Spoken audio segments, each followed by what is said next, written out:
ಆಗ್ತಾ ಇಲ್ಲ. ನಾನು ದಾವಣಗೆರೆಯ ನಿಷ್ಠ ಕಾರ್ಯಕರ್ತ ಸಾದಿಕ್ ಪಲ್ವಾನ್ ಅಂತೇಳಿ ನನ್ನ ಹೆಸರು.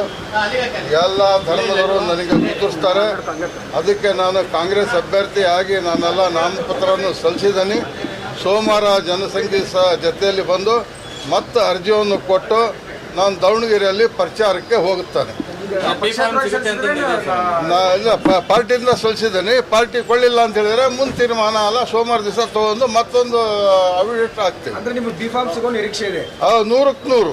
100 ನನಗೆ ಬಿ ಫಾರ್ಮ್ ಸಿಗ್ತೈತಿ.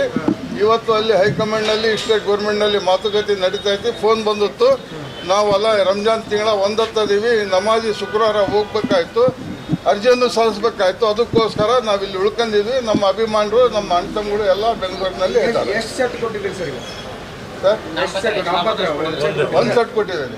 ಕಾಂಗ್ರೆಸ್ ಅಭ್ಯರ್ಥಿ ಅಂತಾನೆ ಕೊಟ್ಟಿದ್ದಾರೆ. ಅದು ಇರ್ಬೋದು. ಎಲ್ಲರಿಗೂ ಅಧಿಕಾರ ಐತಿ, ಎಲ್ಲರಿಗೂ ಸ್ವಾತಂತ್ರ್ಯ ಐತಿ, ಯಾರಾದ್ರೂ ಕೊಡ್ಬೋದು. ತಾವು ಮಾಧ್ಯಮರು ಕೊಡ್ಬೋದು, ನಾವೇ ಅವರೇ ಅಂತಲ್ಲ. ಅಲ್ಲ ಸರ್, ನೀವು ಮೊದಲಿಂದನೂ ಬೇಡಿಕೆ ಐತೆ ಸರ್, ಅಲ್ಪಸಂಖ್ಯಾತರು ಕೊಡಬೇಕು ಅಂತ. ಸರ್, ಇದು 4ನೇ ಸತಿ ನಾನು ಅರ್ಜಿ ಹಾಕ್ತಾ ಇರೋದು. 3ನೇ ಸತಿ ಫಸ್ಟಿಗೆ 1,25,000 ರೂಪಾಯಿ ಕಟ್ಟಿದ್ದೆ. 2ನೇ ಸತಿಗೆ 1,50,000 ಲಕ್ಷ ಕಟ್ಟಿದ್ದೆ. ಈಗ ಮೊನ್ನೆ ಚುನಾವಣೆ ಆತಲ್ಲ, ಅವಾಗೆಲ್ಲ 2,25,000 ರೂಪಾಯಿ ನಾನು ಕಟ್ಟಿದ್ದೇನೆ.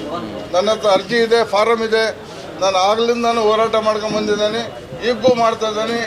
ಈಗೂ ಕ್ಷಣಕ್ಕೂ ಸಂಜೆ ಊರಿಗಾಗಲಿ ನಾಳೆ ಬೆಳಗ್ಗೆ ಆಗಲಿ ಬಿ ಫಾರಂ ಕಾಂಗ್ರೆಸ್ಸಿಂದ ನನಗೆ ಸಿಗ್ತದೆ ಅಂತೇಳಿ 100ಕ್ಕೆ 100 ನಿಮ್ಮನ್ನ ಭರವಸೆ ಕೊಡ್ತೇನೆ. ಅಲ್ಲ ಸರ್, ನಾಮಪತ್ರ ಸಲ್ಲಿಕೆ ಮಾಡ್ತೀರಿ, ಕೊನೆ ಕ್ಷಣದಲ್ಲಿ ಕಾಂಗ್ರೆಸ್ಗೆ ಸಪೋರ್ಟ್ ಮಾಡ್ತೀರಾ ಅಂತ ಹೇಳ್ತಾ ಇರ್ತಾರೆ. ಆ ಹಿನ್ನೆಲೆಯಲ್ಲಿ ಅದು ನಮ್ಮ ಹೈಕಮಾಂಡು ಸ್ಟೇಟ್ ಗೌರ್ಮೆಂಟ್ನವರು ನಮ್ಮ ಬಗ್ಗೆ ಬಂದು ಏನು ಮಾತುಕತೆ ಮಾಡ್ತಾರೆ, ಆವಾಗ ನಾವು ತೀರ್ಮಾನ ತಗೊಳ್ತೇವೆ. Okay sir.